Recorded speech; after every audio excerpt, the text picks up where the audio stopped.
Conselho Constitucional havia solicitado um dos concorrentes para se dirigir naquela casa. A expectativa foi maior.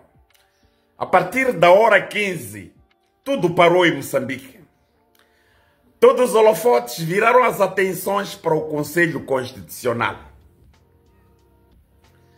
Porque o Conselho Constitucional, sendo o último, a última instância, que vai validar o processo eleitoral, que vai validar as eleições de 9 de outubro. Então a expectativa foi maior.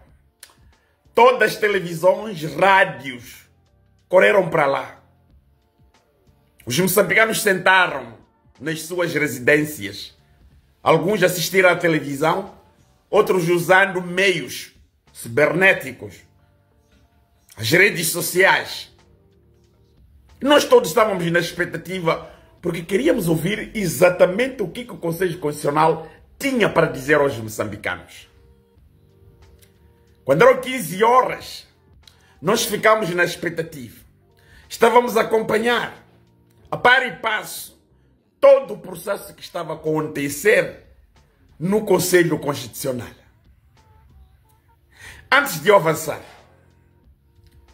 a expectativa que nós tínhamos desse encontro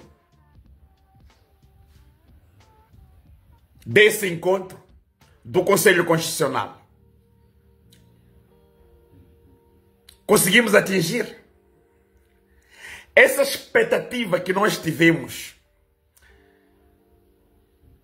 da ida de um dos intervenientes muito mais importantes no processo, no Conselho Constitucional,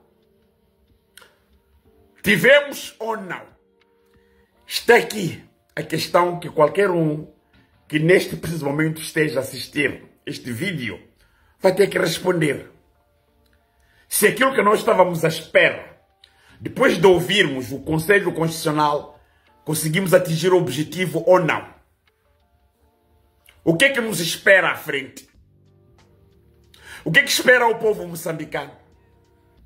Há mudança do paradigma política ou não? Ou nós vamos nos manter na situação que nós conhecemos dos processos eleitorais desde 1994 em Moçambique? O que é que esperamos daqui a mais dias? Embora não há data específica na ótica do Conselho Constitucional, mas dá-nos a entender que alguma coisa está, de facto, a aproximar para que este órgão valide o processo. Vamos por partes. Nós ouvimos a apresentação do Conselho Constitucional, aquilo que compete ao Conselho Constitucional. Como é que os juízes do Conselho Constitucional são indigitados para chegar naquela casa? E a competência dos mesmos. Fiquei feliz quando ouvi que, independentemente de nós sermos indigitados e também pegando várias teorias dos outros cantos do mundo, como é que chegam a juízes e conselheiro do Tribunal ou do Conselho Constitucional. Exemplo das Américas, do Brasil, de Portugal, tudo isso nós ouvimos. Mas a coisa que me deixou mais tranquilo foi quando disse que, não, independentemente de sermos indigitados pelos mesmos órgãos, não significa que nós devemos a hora aos mesmos. Não, quando a gente chega aqui, nós assumimos o papel preponderante no que toca a questão da constitucionalidade, da legalidade dos processos, porque o Conselho Constitucional, por sua vez, é Tribunal Superior Eleitoral. E foram exatamente essas palavras que nós ouvimos, mas nós estávamos ainda expectantes em querer ouvir. Tudo bem, mas qual é o passo a seguir? Qual é o passo a seguir? Ouvimos da Presidente do Conselho Constitucional tentando esgrimir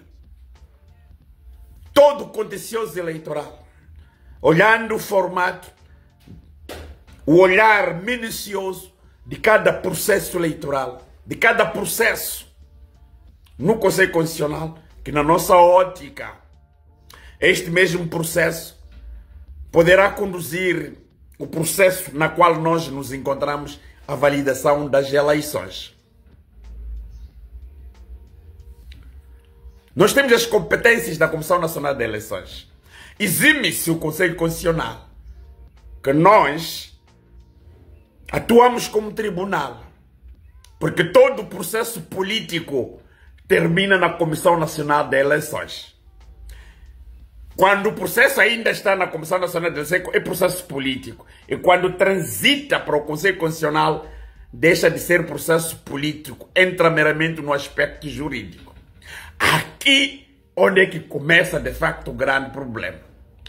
Se os processos submetidos pelos partidos políticos vão ter a legitimidade, não é, de serem analisados de forma minuciosa para que nós busquemos aquilo que é o fator fundamental, a verdade eleitoral. Estou a falar das expressões repetidamente ditas pelo Conselho Constitucional.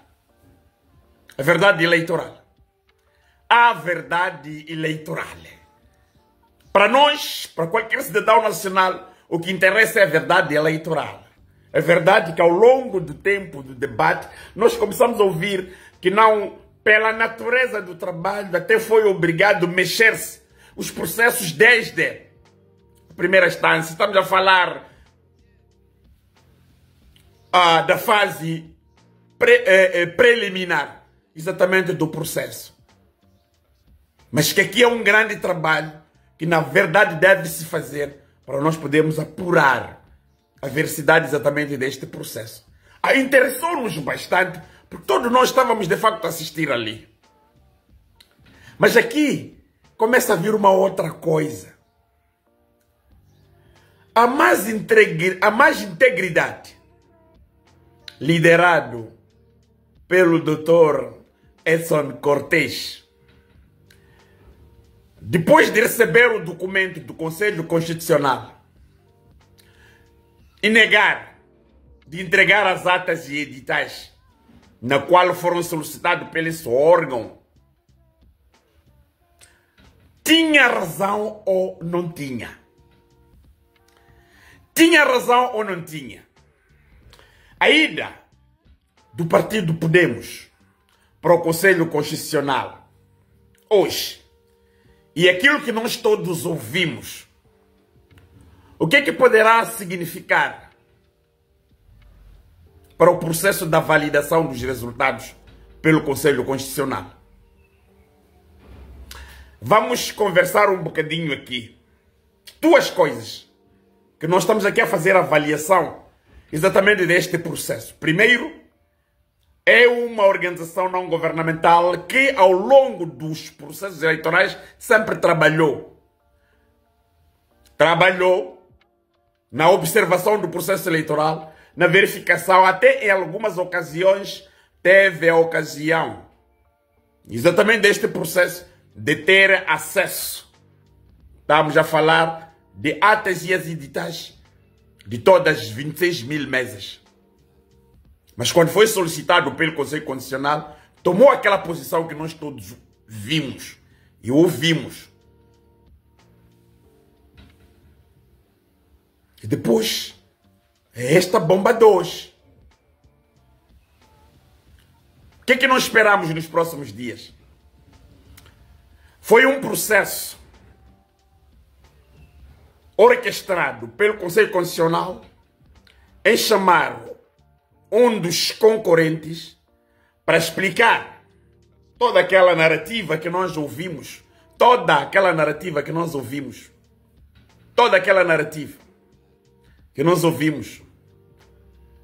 que poderá conduzir o processo. Estamos a falar de contencioso, de recursos para a fase de validação, exatamente do processo eleitoral. Embora tenha dito no lugar que não caberá a ela divulgar quem é que de facto ganhou eleições. Mas isso nos conduz a uma reflexão futura daquilo que será o modelo da divulgação ou da validação exatamente desses resultados. Independentemente de no futuro chamar os outros intervenientes. Mas a partir de hoje despertou-nos uma maior atenção daquilo que são as intenções deste órgão, do Conselho Constitucional, na busca da verdade eleitoral. Vamos trabalhar, meus irmãos, na busca da verdade eleitoral. E não de outra coisa, na busca de verdade eleitoral. Quando a gente fala da busca da verdade eleitoral, estamos a falar de várias coisas. Muitas coisas. Mas de muitas coisas. Porque a verdade eleitoral pressupõe desde a mesa da Assembleia de Voto ou da votação,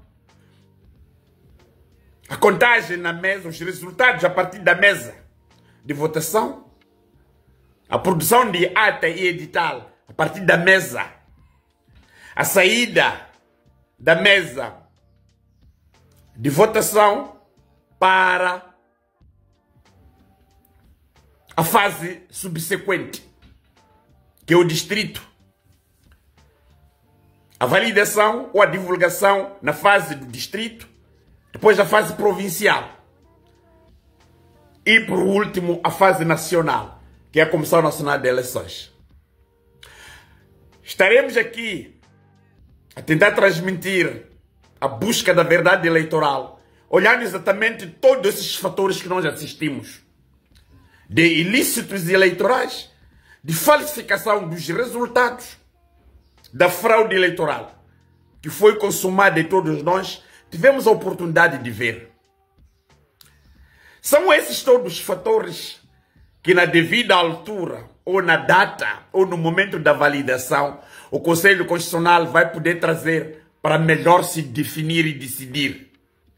Porque o último, aliás, até disse uma coisa muito interessante, é preciso que vocês já percebam que as decisões deste organismo, ou deste órgão, são irrecorríveis. São irrecorríveis. Então, o que é que nós estamos à espera depois da decisão? O que é que nós estamos à espera? Os partidos vão recorrer a um organismo que não se recorre? Ou vamos buscar, ou vamos trazer aqui a verdade eleitoral? Porque se nós trazermos aqui a verdade eleitoral, então a expectativa da mudança do nosso sistema político está iminente. Está iminente. E nós entraremos numa nova fase da história da nossa democracia no nosso país. Entraremos na nova fase da nossa democracia em Moçambique. Por quê? Porque nós teremos eleições que são fiscalizadas e vistas por órgãos que se pautam pela verdade. A verdade eleitoral. É exatamente esta coisa que nós precisamos de trazer agora. A verdade eleitoral. Não estaremos aqui a falar de outra coisa. Vamos a falar da verdade eleitoral. Vamos só voltar para 2023. Durante muito tempo, nós assistimos o cenário, não é? Que até hoje temos IDIs nas 65 autarquias que foram atribuídos de forma deliberada, sem que tenha ganho as eleições, mas que em último lugar, na instância superior, que é o Conselho Constitucional, vimos aquilo que nós vimos. Vimos, assistimos. A questão da distribuição de mandatos, que estão da adulteração dos resultados eleitorais e demais outras coisas que nós assistimos. Hoje, veio essas coisas à tona, porque nós todos estávamos a assistir. Não quero aqui comentar a intervenção do líder do Podemos e os seus acompanhantes, mas nós todos tivemos a oportunidade de assistir a intervenção da Presidente e os demais interessado deste processo. E para aquilo que nós pretendemos atingir amanhã, que é a busca da verdade eleitoral. A busca da verdade eleitoral. Isto não é bonito. Busca da verdade eleitoral. Quando nós falamos da busca da verdade eleitoral, então significa que nós não teremos que ir aqui pela verdade. Doa quem doer. Doa quem doer. Doa quem doer. Já ouvimos essas expressões. Mas se nós vamos pela verdade, então iremos pela busca da verdade. Doa quem doer. Será que é o mesmo que o Conselho Constitucional pensa é agraciar este povo moçambicano? Daqueles resultados que nós ouvimos e dizerem que não. Nós como órgão que analisamos de forma minuciosa uma das expressões saídas da boca da presidente que preside o órgão, que nós estamos a avaliar, a analisar esses processos de forma minuciosa.